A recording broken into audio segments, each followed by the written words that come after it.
South Africa posted 323 in their second innings, giving them quite a handsome lead. A lead of 323, of course. They didn't post that amount in their final score, but I mean, obviously, we know that they already had a lead going into the match, and needed to pile on some runs to get a handsome lead for the match, so that they can obviously get a win that we all been looking for, and a win that the team needs for their confidence, etc., etc. So all of that is something that is very important. But the questions that I want to ask is whether it is going to be enough. West Indies actually ended the day quite well, but I think that's also the lasting effects of the pitch. And it's also got to do with the fact that the pitch was getting easier to bat on towards the end of the day, I feel. As we can see, Kagiso Rabada putting an excellent innings in and an excellent performance in to get South Africa into a good position. And there needs to be a conversation about Rassie. And there needs to be a conversation from my side. And I need to obviously also take back some things that I've said about Rassie maybe. And we're going to be doing obviously a daily show later on where we're going to discuss the main, getting into the mind of Mark Boucher and getting into the mind of the selectors and the way forward for South African cricket. So that's something that we will be speaking about. But before we get going, to the guys that are new to this channel, please subscribe, click that notification bell for all future videos. So we're going to be doing a review of day 3, and we're going to be looking ahead at day 4. All of that with Aditya, we're going to be chatting about all of this next.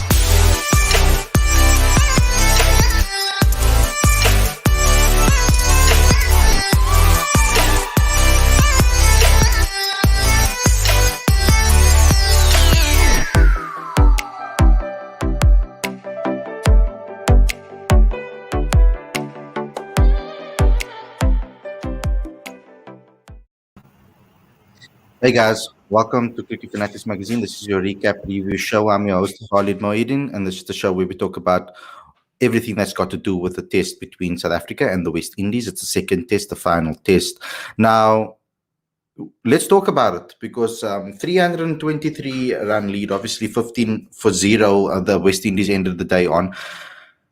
They looked quite comfortable towards the end of that day, but I think that's also got to do with the way the pitch was, etc. And there's a lot of things that we can talk about with regards to this. First and foremost, Aditya, let's talk about the batting and let's analyze the batting from South Africa's point of view. Luckily, I listened to Rassie van der Bissen's press conference, and I got to hear what he had to say about the reasons why certain batsmen made Kyle Myers look like he was a world-class a bowler that has been bowling amazingly for years. He explained the reason why a bowler that's bowling 120s is getting so many nicks and getting rushed. Someone asked him about whether he's been rushed by the bowler. And he was quick to say that it wasn't that they were getting rushed by the bowler. When the bowler's bowling 135 and the bowler's bowling 140, the ball swishes past the bat quite quickly. And when the bowler's bowling a lot slower, an instinctive reaction is to follow the ball. And that's why they were getting a lot of nicks. So that was Rassie's analysis on that. I don't know if I 100% agree with it, but it does make sense why they were struggling with Vian Mulder towards the end of the day, because he said he thinks the West Indies will struggle against Vian Mulder in today's play. He thinks that Vian Mulder is going to play a big role. Do you think that analysis is fair and that analysis was a good enough reason to say that's why they were struggling? I mean, I think also the approach has to be spoken about, because Rassie also spoke about the approach, saying that they went out to the middle wanting to play this positive brand of cricket to try and get the runs on the board. Well, we said yesterday on the show that because of the rain and the aftermath of it, it wasn't going to be ideal batting conditions. And this idea that because South Africa had bowled out West Indies for 149, that they can just come out and stamp their authority in the bowling was not a realistic expectation from us or even from the players, if that's what they were aiming to do.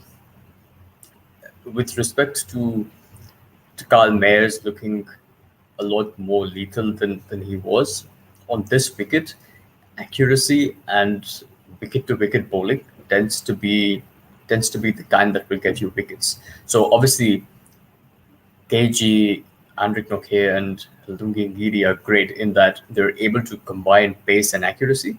But where Vian Mulder was able to get those wickets towards the end of the day yesterday, showed why wicket to wicket bowling was going to be very effective on the surface. And the West Indies showed that. Personally, for me, um, like we've said, I think there are some technical adjustments to be made by the South Africans because you see a lot of dismissals and you wonder whether it was a good ball or whether it was bad shot. And um, that's the sort of debate that's going on in my mind right now. And I feel like we were doing the podcast yesterday when that initial collapse happened, and we were like, "What is going on?" But then Rassi and KG both showed us how to play on this pitch.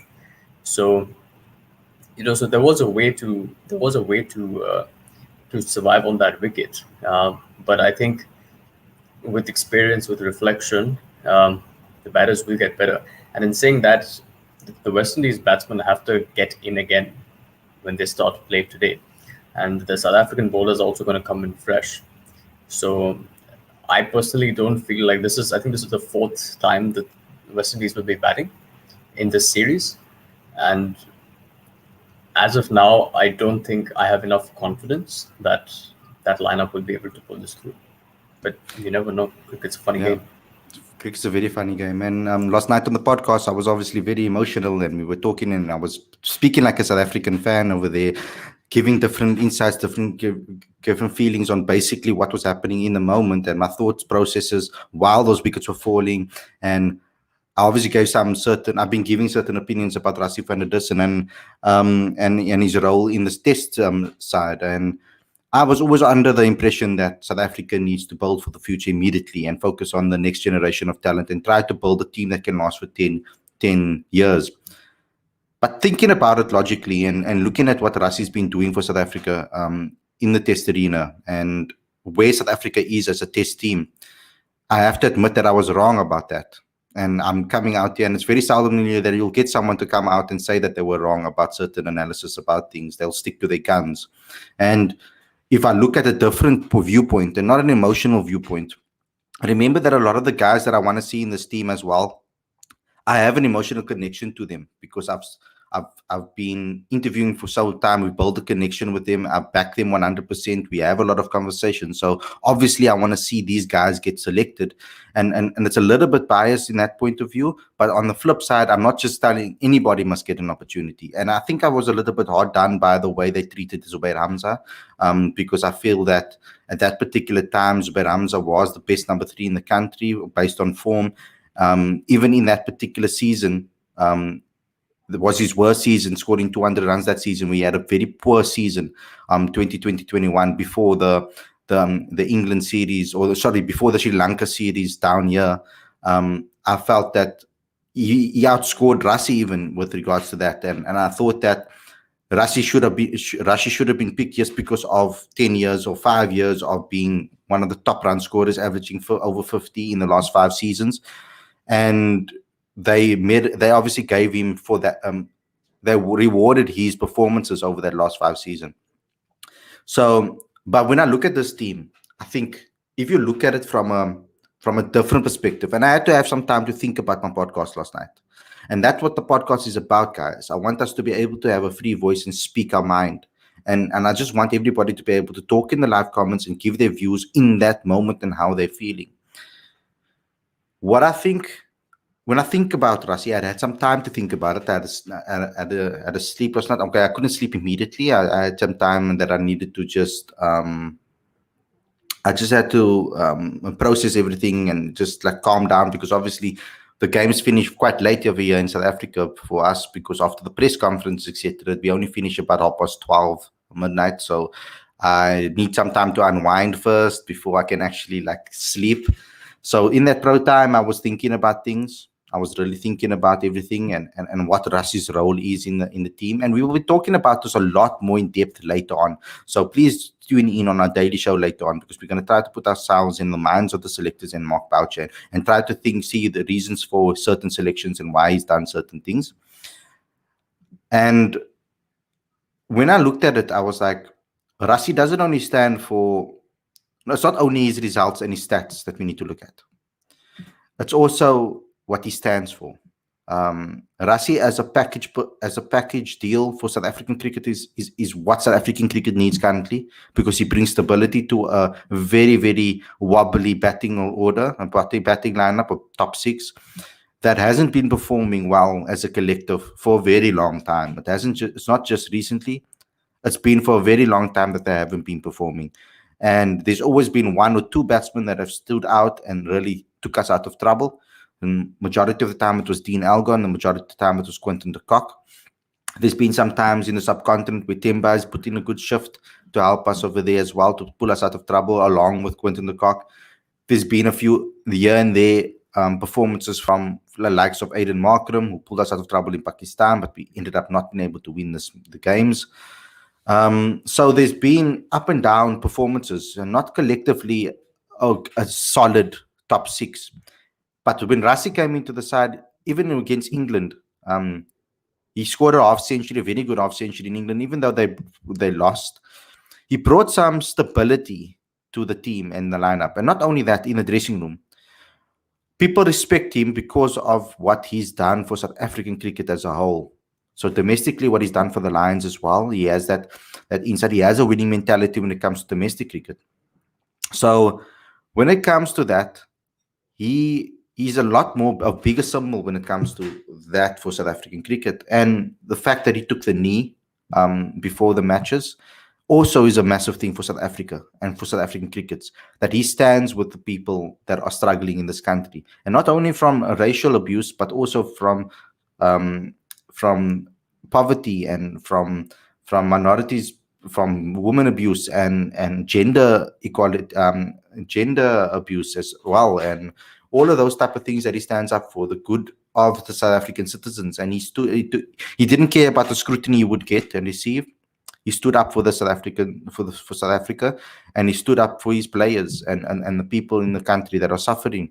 And that's a massive thing, because he can be a symbol in a good way for South African cricket as well. So not only does he stabilize it, and that innings proved it to me again, it had to prove to me again that maybe for a couple of years it's okay to have Rassi there, to stabilize the batting lineup, so that when youngsters come into the system, they at least feel comfortable that there's someone over there that is stable, that they can trust on, that is consistent, that will continuously bring runs and stability to the batting lineup. So let's talk a little bit more about it, because the dismissals, obviously, I wasn't very happy with the dismissals.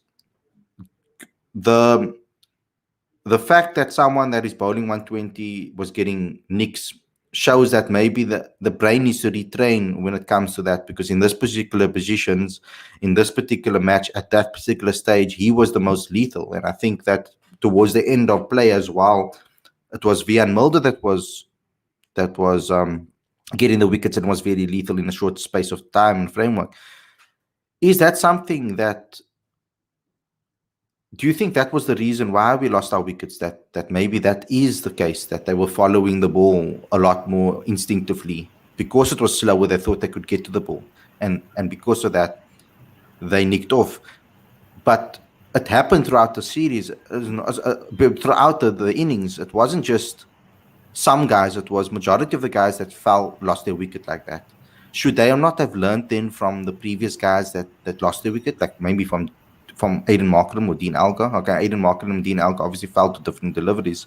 But don't you think that they should have learned that maybe, if you play out at the ball, you will nick it off if you chase the ball? One thing that comes to mind with respect to what's happening with a lot of South African batters is that they're not playing late enough. The number one rule of batting is that allow the ball to come to you instead of chasing. and instead of chasing the ball. And I think that's if I think Keegan Peterson's been guilty of that. And again, somewhere I feel like now is the time for South Africa to really have someone who focuses just on batting in that setup. Because look, what's happened. Keegan, I'm sorry, Keegan Peterson and Kyle Verreynne, okay, we know them to be excellent players, okay, both deserve to be in the national team, but it's not going to do their confidence any good if they know that they're averaging in the mid 50s in domestic cricket, but somehow they're not able to replicate that against one of the weaker teams in international cricket, albeit on challenging surfaces. So somewhere that's obviously that's a mental game as well, but it's also a technical game, and it's quite obvious to see that there are certain technical challenges that they're facing, and they need to be addressed because on social media last night, a lot of people were talking about patience, and a lot of people were talking about the fact that after 8 or 9 tests, Graham Smith was averaging a certain mark. Callis was at a certain place, or Herschel Gibbs was at a certain place. No one produced immediate results. But we also have to recognize that this is a different time. They were a product of a different generation. This is a different generation. Today, if we need to access videos of Shannon Gabriel for technical analysis, you can do that without being an international player. So we have access to a lot more information today than we did previously. And therefore, players who come into the international setup today are more equipped technically and mentally to be able to face the challenges of international cricket, which is why I suppose there is that sense of, I don't want to say instant gratification, but it's why we expect results a little bit sooner compared to players from previous generations who didn't have access to that sort of knowledge. And that to me is where I feel a little bit of concern, because if this is what is happening in the West Indies, in South Africa on challenging wickets, India's got a potent bowling lineup as well. And if India plays a 3-seamer, 4-seamer attack in South Africa, it's not going to be any easier for Keegan Peterson or Kyle Verreynne to be able to score runs, even though they're home conditions. So I do feel like there are technical challenges that South Africa needs to sort of address, before they face the stronger teams of India, Australia, New Zealand. Yeah, and I think that's obviously has a lot to do with them facing these incidents, obviously playing against these players and seeing what it's like to play against them. I looked at the analysis from the World Test Championship final, and I was looking at the analysis of Devon Conway, and I was watching the way they were analyzing the way he was playing the swinging ball, because the ball is swinging like crazy there too. I mean, they're getting some record amount of swing in that particular test matches. I looked at it and I was like, couldn't South Africa maybe adapt some of this? We saw them do it towards the second. We learned from it. We moved towards more off stump. But the difference there is Devon Conway was playing the ball a lot closer to his body. So there was a lot more less gaps to be exploited. You're not chasing the ball. Your body moves as fluidly towards the ball. And it's a lot easier then to obviously maneuver and change on the last minute. He was playing the ball quite late. He was also he was on his off stump, like moving on his off stump towards off. So if he's getting late swing, he can maneuver and play. He was also playing the ball late. So he was playing the ball off the back foot. Those are the type of things that we should learn from. We need to look at what New Zealand's doing and the way they're playing the swinging good deliveries. We need to learn that and add that into our game. Yes, cricket, it's a difficult sport because there are some things that are almost in your memory. It's almost instinctive that you do that is in your game. When you see the ball wide, you want to hit it. You want to go after it. And that's an instinctive thing, especially if you're a type of player that is used to getting wider deliveries more often. So your muscle memory has remembered it, because playing domestic cricket in South Africa, you get a lot more looser deliveries from bowlers than you will in international cricket. The margin for error is a lot more in international cricket. You can see that clearly when our players come into the fold. I mean, Rassie van der Dussen, uh, the experience that he's had in domestic cricket playing for so many years, he's come through generations where the bowlers were a lot better and where the bowlers were a lot worse. And funnily enough, he was doing worse in domestic cricket when the bowlers were worse than when the bowlers were better. So coming into the system, he's been that solid rock for us in the lineup currently, and he might be the guy that takes over from Rassie that takes over from Dean when it comes to that, being that person in the team to keep the team together. He bought into the culture, and that's very important. And we need more people like that. There's question marks over Themba Bavuma, of course. I don't think it's fair to judge him off now because we didn't get to see him play. Because based on the way he played in Pakistan, with more responsibility, he played well. Unfortunately, the people around him have not been the players that the players around him never put up their hand and never performed. But he played decently in Pakistan, so it's only fair to give him another opportunity, or continue with him. And I think it's not my decision to make, because I think Boucher and them will continue with him. That's the point that I'm trying to make. So we need to accept and see how we can speak about this logically and look at it realistically and speak about it and analyze it according to that. Because I think Boucher is going to stick with him, even though I would like to see Kyle Verreynne play, because I think for the future it would be a better opportunity for him to do so. Keegan, I think it's too harsh to judge players just on 2 innings. Just like I think it's harsh to come after a player when they did perform previously, and I was harsh on Rassie van der Dussen, but my reasons were never because of his performances. My reason were never because of his ability. My reasons were always based on having a process for the future. Also, blooding too many youngsters in at once could also be a problem. If the South African public are going to have an opinion, and the fans are going to want us to win games, it's going to be very difficult for us to win games with a batting lineup that's averaging at the age of 21, 22, and that are averaging 5 games in Test cricket, who have no experience. It's going to be very difficult. It's easy for us to sit here and say, this person should get picked, that person should get picked, this person should get picked. It's easy to say that. Very easy to sit here and say everybody must be picked, and we can't pick everybody. Even if you do fill up the lineup with players that you want, there's going to be players that are going to be missing out. So it's complicated, especially picking a team in South Africa. It's going to be very complicated.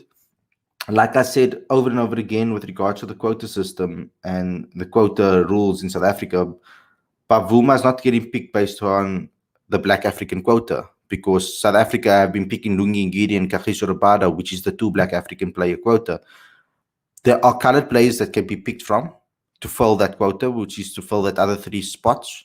And Keegan Peterson is now one of them, and Bavuma is also now one of them. And Keshav Maharaj is another one, and that formulates the full quota. Whether they stick with Bavuma or not, we're going to have to see. We don't know if that's what's going to happen by the end of the year. We're going to obviously have to see if they do that. I believe that Zubair Ramza was hard done by, that he should have gotten an extended run. I think that even Tienes de Breng was hard done by, that he needed an extra run. I think that now Keegan Peterson and Kyle Verreynne need an extra run. The only reason Kyle played is because Themba was injured, so we know that. I think that we need to stick with guys like, there are quite a few youngsters in the squad if you think about it. So the guy like Sofian Mulder is there that we need to persist with, because I think that he's been showing excellent.